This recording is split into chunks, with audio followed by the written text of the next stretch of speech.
When you think of Spider-Man 3, what comes to mind first of all? What images initially conjure themselves? Perhaps it's Bully Maguire, or maybe it's Topher Grace's Venom. Chances are the first thing you think of isn't the Sandman, and that's a terrible shame. The Sandman is simultaneously the true core of Spider-Man 3, but also the most overshadowed and underrated character of the entire Spider-Man trilogy. And oh yeah, he also happens to be the most comic book accurate villain in the history of comic book cinema. Yes, hello again Webheads, it's your friendly neighbourhood Raimiverse site here, and today, as you can already tell, we're going to be talking about the Sandman.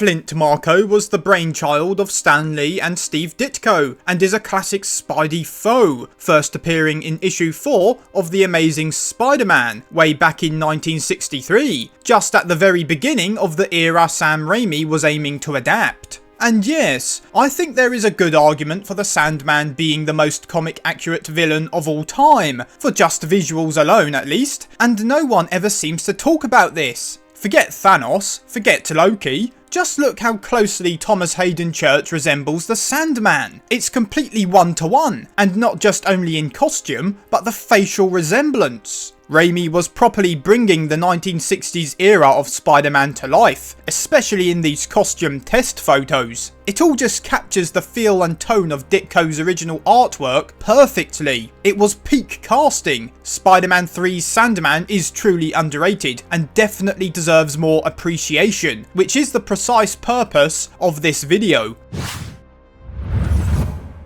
This character, who was initially nothing more than your bog-standard mindless goon, was probably not anyone's immediate guess for the villain who was going to follow in the footsteps of the Green Goblin and Dr. Octopus. But Sam Raimi was about to give him the most heartbreakingly tragic story of all characters in the Spider-Man trilogy. Raimi was about to go full Raimi and make him the heart and core of Spider-Man 3. Well, that was until the Sandman and his arc get swallowed up in a whirlpool of chaos that involves a man on a flying snowboard, Gwen Stacy, and an alien goo monster with sharp, pointy teeth. But if you look underneath all of that, the Sandman's story is very much there, and it still remains the structural core that holds the entire movie together. And one of the most tragic parts of this already tragic character is the fact that he wasn't given the screen time he truly deserved. So, let's now delve deeper into the method Raimi had developed over the course of his trilogy to bring these classic Lee Ditko characters to life.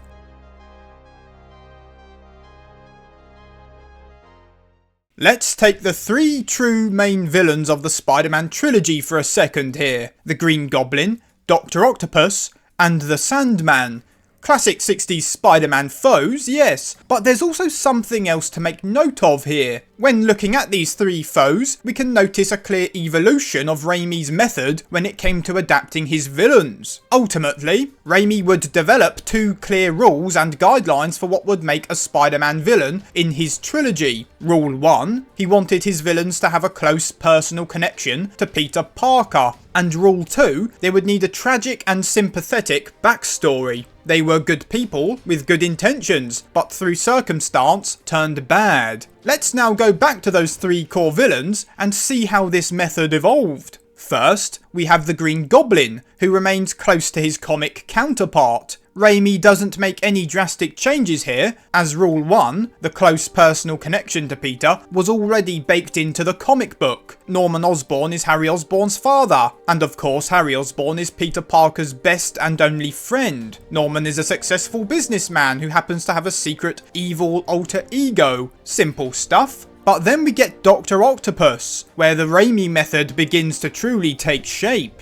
Similar to Sandman, Otto Octavius in the comic was just, well, a crook. He liked being bad. It made him happy. There was no tragic story here, and certainly no sympathetic slant. These were aspects Raimi introduced for his adaptation of the character, and aspects that would go on to form the basis of Rule 2. However, Rule 1 wasn't particularly prominent with Octavius. Otto's personal connection to Peter wasn't very strong. They didn't know each other that well. I mean, they'd only just met the day before Otto turns into Dr. Octopus. No, the Green Goblin is an example of Raimi's Rule 1, and Dr. Octopus is an example of Rule 2. But the Sandman is an example of both rules merged into one, and majorly so. This was when Raimi went full Raimi. He combined his two rules into the ultimate Raimi villain.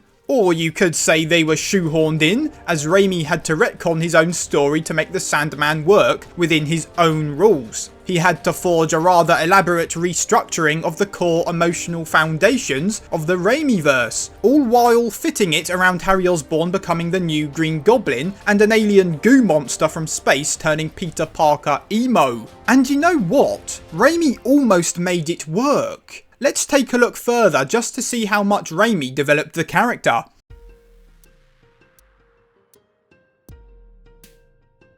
As I mentioned before, the initial comic book Sandman was nothing more than a petty criminal who just so happened to be made of sand. Raimi wanted to add his rules into the scenario here. He wanted to make Sandman a complex and tragic figure who also had a deep connection to Peter Parker. With Otto Octavius, he already successfully crafted an effective tragic character. We first see Otto as a cheerful, charming and intelligent man who is married to Rosie, the love of his life he met at college. Everything seems to be going well for him until his masterpiece backfires horrifically. His wife is killed by his own work, and his mechanical arms take control of his mind, turning him into a murdering psychopath. This is already a very dark situation, so what did Raimi do to make Sandman an arguably even more tragic character? Well, he made Flint Marko accidentally murder an innocent old man, with the world believing him to be a cold-blooded killer who deserves prison for the rest of his days. And the only reason this accidental killing occurred was because he had a daughter with a debilitating illness, whom he couldn't pay the medical bills for.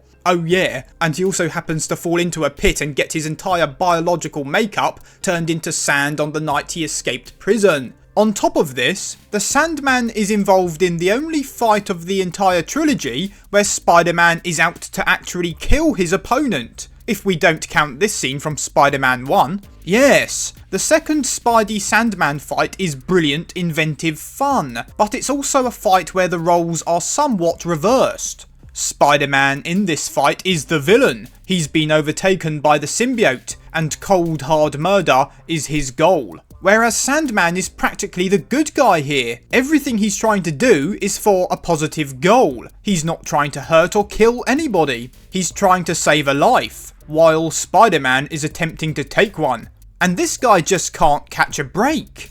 Yes, I think it's safe to say that this situation is just as tragic as Otto's, and perhaps even more so. It's really heavy, heartfelt stuff. It's an incredibly strong emotional foundation for a great story. The Sandman's only purpose here is to save his daughter's life, and to do this, he needs money. He was willing to do absolutely anything to reach this goal. Raimi took the foundation set in Stan Lee and Steve Ditko's comics and built upon it, turning it into something truly compelling. The Sandman is simply a father trying to save his child. And so that all forms the basis for Rule 2, but Raimi still needed to fulfill Rule 1, a close personal connection to Peter. And so that innocent old man Flint Marko accidentally killed just so happened to of course be Uncle Ben. Raimi had just gone full Raimi and had given Flint Marko perhaps the closest possible connection to Peter he could have by linking Marko up to the event that formed the basis of Peter Parker and by extension Spider-Man's life. And this is why I see the Sandman as the ultimate Raimi villain in a way. The Sandman is a character filled with all the philosophies Raimi had developed as to what he thought made a compelling Spider-Man villain. The Sandman was a character that Raimi had perfectly constructed to be the heart of Spider-Man 3. And this is precisely why the Sandman is the main villain of Spider-Man 3. Or at least should have been. The Sandman really should have been the core focus of the movie he was designed to be. And while this is still essentially the case for the Spider-Man 3 we ultimately got, his character does sadly get completely overshadowed by everything else that is going on. But if you cancel out all of the noise, the symbiote, Venom, I do believe that there is a truly great movie hidden within Spider-Man 3. And you don't have to look very hard to find it.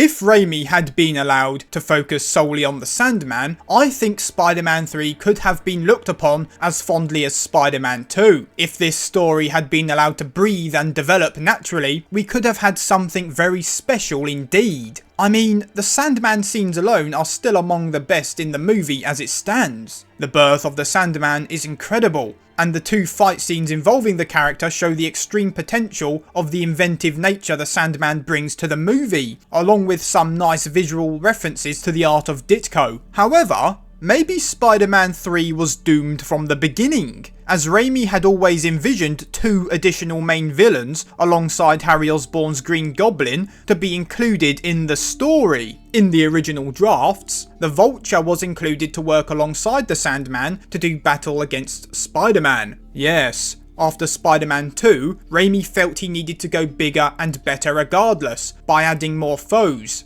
A thought process Raimi later would regret. I'm not quite sure why a 3rd villain was needed here, as Raimi already had 2 villains in place that he could have used, the Sandman and Harry Osborn's Green Goblin. In hindsight, these 2 characters should have been the only villains on Raimi's mind. Harry Osborn, a very wealthy man, could have used his money to manipulate the Sandman into working with him to bring Spider-Man down. But then came along the studio interference. Venom was added into the picture, and the whole script started to snowball, getting bigger and bigger, as then along came Gwen and Captain Stacy for some reason. Overall, a lesson to be taken from Spider-Man 3 is that sometimes less is more. Sometimes focusing on the fundamental, simple, heartfelt and human themes of the core characters is far more effective than adding in, well, gooey aliens with sharp teeth. But as we know, that wasn't Raimi's fault.